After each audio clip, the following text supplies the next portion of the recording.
हाँ जी, हेलो बच्चों। चलिए आज चैप्टर 1 स्टार्ट करते हैं। तो पहला चैप्टर है इनकम टैक्स। ठीक है, अभी आप मेरा स्क्रीन चेक कर सकते हैं। तो मैं देख रही हूँ कि amendments with assessment of assessment year, इस पैराग्राफ को बिल्कुल आपने छोड़ देना है। ठीक है, आप इंट्रोडक्शन पे आ जाते हैं। इंट्रोडक्शन में क्या चीज़ है?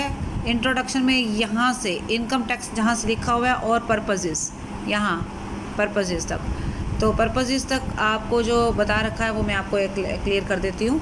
इनकम टैक्स क्या चीज़ है? इनकम टैक्स एक डायरेक्ट टैक्स है। तो पहली बात है कि हमें ये पता होना चाहिए कि डायरेक्ट टैक्स क्या है और इनडायरेक्ट टैक्स क्या है। ठीक है, डायरेक्ट टैक्स होता है कि जब पर्सन जो इनकम अर्न कर रहा है वही पे करेगा, क्या टैक्स पे करेगा। ठीक है, एक होता है इनडायरेक्ट टैक्स। तो इनडायरेक्ट टैक्स में होता है कि वो डायरेक्टली उसी पर्सन पे नहीं लगता बल्कि उसकी तरफ से कोई और देता है। फॉर एग्जांपल, अगर हम कोई सामान खरीदते हैं, ठीक है, और आपने देखा होगा कि सामान खरीदते हैं तो सामान जो प्रोडक्ट होता है उसके ऊपर MRP लिखा होता है, इंक्लूडिंग टैक्सेस लिखा होता है। ठीक है, अब मान लो मैंने एक पेन ख़रीदा है और पेन जो है 10 रुपये का है और वो इंक्लूडिंग टैक्स है। फॉर एग्जांपल, अगर वो पेन 9 रुपये का है और 1 रुपया मेरा टैक्स है, तो वो 1 रुपया मैंने किसको पे किया? सरकार को थोड़ी ना पे किया, मैंने किसको पे किया?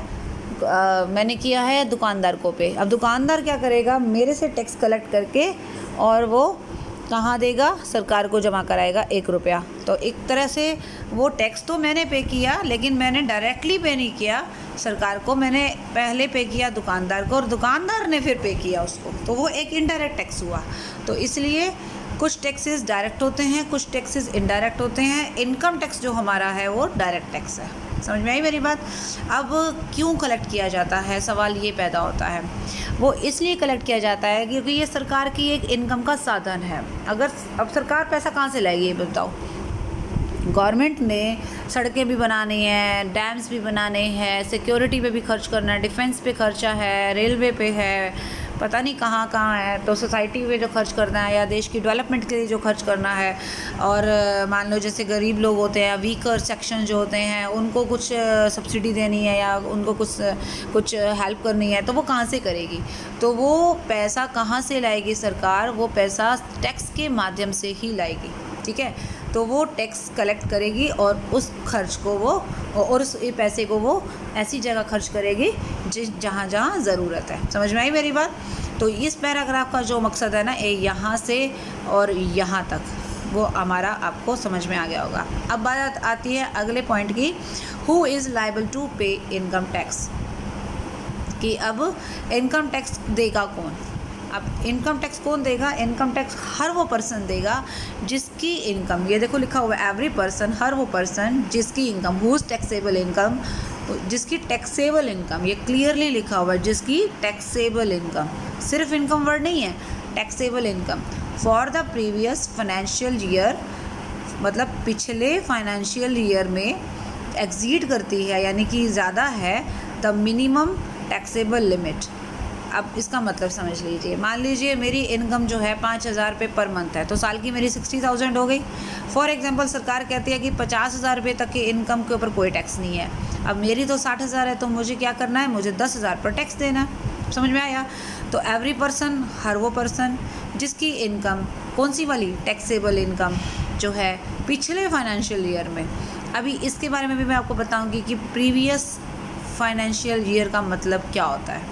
ठीक है, ये मैं बाद में बताती हूँ। फिलहाल आप इसको इतना ध्यान रख लो, हर वो पर्सन जिसकी पिछले वित्तीय वर्ष में जो इनकम है, जो टैक्सेबल इनकम है, वो मिनिमम टैक्सेबल लिमिट से ज़्यादा है। इसका मतलब अभी मैंने बोला, जैसे सरकार ने कह दिया कि 50,000 रुपये तक आपका टैक्स नहीं लगेगा, तो मिनिमम टैक्सेबल लिमिट क्या थी? 50,000 थी, और मेरी इनकम कितनी थी टोटल? 60,000। तो मेरी टैक्सेबल इनकम देखो क्या हो गई मेरी 10,000। तो अब मुझे 10,000 पर किसको पे करना है? इज़ लायबल टू पे income tax during the current financial year. अब देखो, पिछले साल की इनकम मुझे इस साल पे, मतलब पिछले साल की इनकम पर मुझे इस साल टैक्स देना है। याद रखना, टैक्स हमेशा लास्ट ईयर की इनकम पर करंट ईयर में दिया जाता है। ठीक है, फाइनेंशियल ईयर किसे कहेंगे ये मैं आपको बाद में बताती हूँ। अभी सिर्फ इतना आपने ध्यान रखना है कि फाइनेंशियल ईयर है। ठीक है, समझ में आ गया? और कैसे देना है, on the previous financial year at the rates applicable during the. अब जो सरकार रेट्स फिक्स करेगी ना कि भाई आपकी इनकम, जब जैसे मान लो मेरी इनकम 10,000 हुई है, इनकम तो मेरी 50,000 है, लेकिन सॉरी इनकम मेरी 60,000 है, 50,000 टैक्स फ्री है, तो 10,000 के ऊपर मैंने टैक्स देना है। और 10,000 पर कितना दूंगी, 10% दूंगी, 5% दूंगी, तो वो रेट्स गवर्नमेंट डिसाइड करती है। तो at the rates applicable during the current financial year. इसको सिंपल भाषा में बता रही हूँ, हर व्यक्ति, एवरी पर्सन, जिसकी पिछले वित्तीय वर्ष में, ठीक है, टैक्सेबल यानी कि कर योग्य आय, मिनिमम टैक्सेबल लिमिट यानी कि मिनिमम का मतलब होता है कि एक न्यूनतम, ठीक है, न्यूनतम कर योग्य सीमा से ज़्यादा है, ठीक है, तो वो सरकार को करंट ईयर में फिक्स रेट से टैक्स देने के लिए लायबल है। अब हिंदी मीडियम के बच्चे जो है उसको हिंदी के हिसाब से कर सकते हैं, और इंग्लिश में मैंने आपको बता ही दिया कि कैसे सिंपल है, इसमें कोई लंबी चौड़ी बात नहीं है। अब आगे आ जाते हैं brief history of income tax in India. इसको आपने ज़्यादा लंबा चौड़ा नहीं करना है, मैं इसका सिर्फ पहला पॉइंट करवा रही हूँ कि इंडिया में टैक्स की शुरुआत कब हुई थी, 1860 में हुई थी। सर जेम्स विल्सन थे, ब्रिटिशर थे, उन्होंने टैक्स लगाना स्टार्ट किया था। लेकिन क्यों किया था, आपने देखा होगा 1857 में एक क्या बोलते हैं, वो हुआ था ना अपने यहाँ पे 1857 में कुछ इंडिया मतलब उस समय कुछ रॉइट्स वगैरह होते हैं, रॉइट्स वगैरह हुए थे, झगड़े हुए थे, उसमें काफ़ी नुकसान हुआ था सरकार को।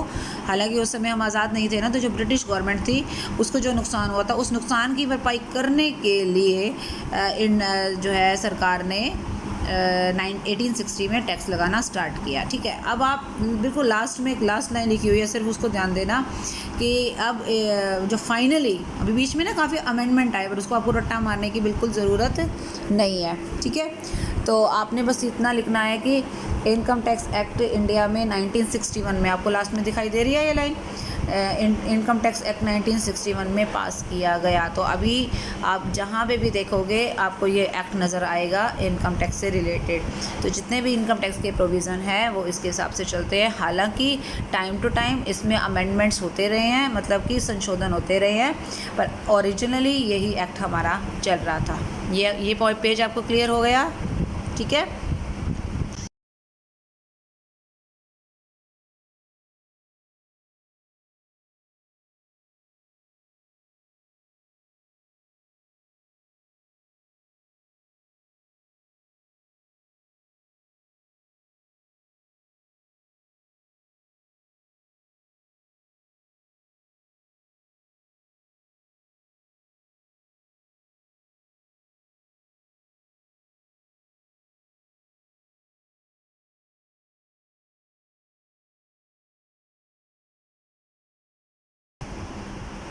हाँ जी, अब नेक्स्ट पेज पे आ जाते हैं।